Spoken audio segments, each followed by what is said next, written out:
మనం గమనించాలి దేవునికి బిడ్డలారా. నిర్గమకాండం 20వ అధ్యాయము 3-4 చూసినప్పుడు మన యొక్క యెహోవా దేవుడు చక్కగా వాక్యం ద్వారా చెప్పిన విషయం ఏమిటంటే, నేను తప్ప వేరొక దేవుడు నీకు ఉండకూడదు. సీఎం జగన్ గారు ముందు క్రైస్తవుడుగా మనందరికీ సుపరిచితులు. అదే విధముగా మరి మనము కూడా నమ్మాము. అది మంచి కుటుంబం, క్రైస్తవ కుటుంబం నమ్మి వారిని సీఎం గా చేయటం కూడా జరిగింది.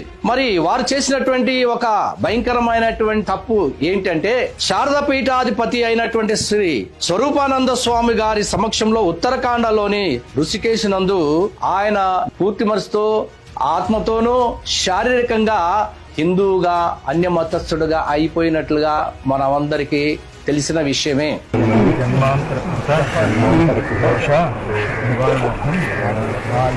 ఇది ప్రతి టీవీలలో కూడా రావటం జరిగింది, పేపర్లో ప్రచురించడం జరిగింది. మరి మనం కూడా చదివాము. కొంతమంది దాన్ని ఎక్కువగా పట్టించుకోలేదు. కానీ దేవుడు మాత్రం స్పష్టంగా అంటున్నారు, నేను తప్ప వేరే ఒక దేవుడు నీకు ఉండకూడదు. ఇది దేవుని ఆజ్ఞ. మరి ఆ దేవుడు తప్ప వేరే దేవుడు ఉండకూడదు అనినప్పుడు తను వెళ్లి అక్కడ పీఠాధిపతుల యొద్ద యజ్ఞాలు చేయటము, జందం వేసుకోవటము, వారి తండ్రి కొరకు అక్కడ పిండం పెట్టటము, ఇవన్నీ కూడా మన క్రైస్తత్వంలో, మన పరిశుద్ధ గ్రంథంలో లేదు.